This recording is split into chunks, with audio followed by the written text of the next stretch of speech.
Today we're going to take a deep dive into Final Fantasy II, aka Final Fantasy IV, and discuss the esoteric occult symbolism. I see a lot of videos of people breaking down the Illuminati symbolism in movies and shows and whatnot, but I don't see a lot of video game breakdowns, so that's what we're going to do today. For instance, what about the developer Squaresoft? Now me, personally, when I look at it, I see Mason soft, Square and Compass soft. You know what I mean? You know, I'm not gonna look up what they say, what it means, cause that'd be moot.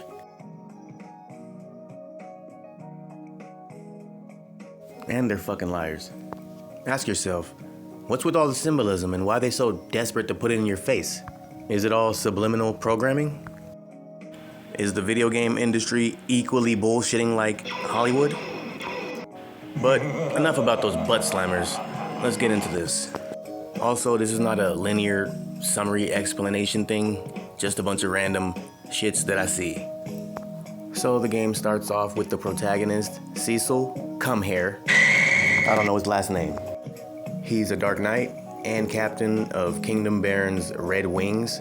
His story arc is he's sick of being a scumbag and taking orders from the king and bombing people like they're Israel or something. He puts up with a bunch of shit, even Rosa's, and eventually makes it to Mount Ordeals, where he reaches the top and has a fight with his evil self and becomes a light paladin. Pala is palace or Allah. Pallas Athena. It's Apollo, Saturn. But they say Allah. The Romans and the Greeks, Apollo. And there's some etymology for the word paladin. Cecil has a best friend that's also in the Red Wings and also wants to fuck his bitch.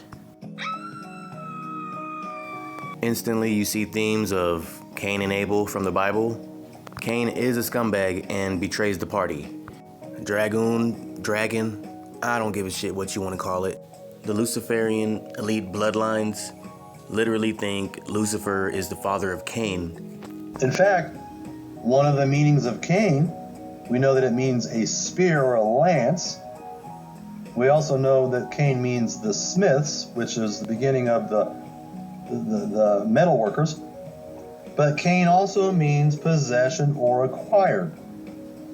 And so it insinuates that Cain was acquired in some unnatural means, that there was a price that had to be paid, something had to be negotiated or traded. It's hard to understand, but the verbiage suggests that Cain was acquired the same way that we look at a possession.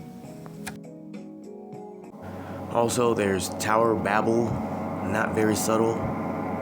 In the game, antagonist, 33rd degree Grandmaster Wizard Mason Golbez builds the tower to reach all the way up to the moon so he can summon a giant Nephilim to destroy the earth.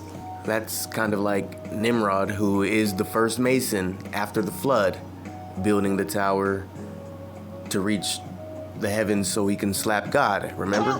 Cain is the first Master Mason before the flood. But where did they get the idea for the Pyramid of Egypt? It goes all the way back to the Babylonian era and even to the pre-flood world. This is the Tower of Babel. And the all-seeing eye that sits above the Tower of Babel is the eye of Lucifer. It is the eye of the serpent seed. It is the eye of Nimrod, also thought of as Horus and Osiris and Tammuz and many other names for him according to the craft legends. Isn't it interesting that a game made for children and teenagers want you to see all this shit? Then you have Rydia, the summoner witch from the Village of Mist.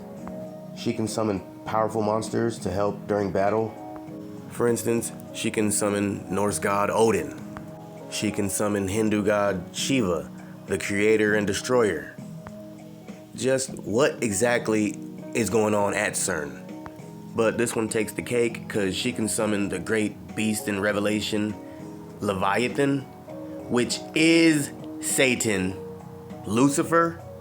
I don't give a fuck what you want to call it. The great serpent, dragon. It seems video games and movies have been initiating us since childhood in the mystery teachings of the Masons. All right, what we got next? Let's talk about these airships that are in all the Final Fantasies. Is it really far-fetched that a ship can sail the skies? I just want to point out that back in the day there was airships. Remember the last one that they blew up as a false flag? The Hindenburg? The powers that be was ready for airplanes to come in and take over as the means of travel. Probably just so they could sell motherfucking jet fuel. Now, I'm not a scientist or whatever, but the Zeppelins pretty much ran virtually off of free energy, or I don't know. But that's the problem. You think the elites can capitalize off of free energy? These airships had decks, restaurants, all kind of ill shit. And as far as the huge whale ship that the party travels to the moon in, I feel like that's just symbolism of the whale in the Bible with Jonah Hill or whatever the fuck his name is. And what about the crystals in Final Fantasy lore? And why they pushing more crystals on you than your neighborhood dope man? In everyday applications, crystals are used for manipulating energy, healing energies, and all kind of energies, whatever that particular stone has. There's something to these magical rocks though, because just look at the Avengers Infinity Stones. And now you can start thinking of everything that, you know, has stones and whatever, like Indiana Jones and the Crystal Skull. So there it is, my esoteric occult breakdown of Final Fantasy IV. I mean 2. Now, I could have went deeper with some of the other plots in the story, or break down items from the inventory. And I gotta point this out, in most RPGs, when you're low on MP, which allows you to use magic, you use what they call an ether, which is very interesting, and I could do a whole ass video on just that by itself. Ether, the fifth element. The everything and nothing. All the elements and what you think is matter comes from the ether. I'm thinking of doing my next video on Super Mario RPG, The Legend of the Seven Stars. But yeah, like, share, comment on what you think I missed or what video you want me to do next.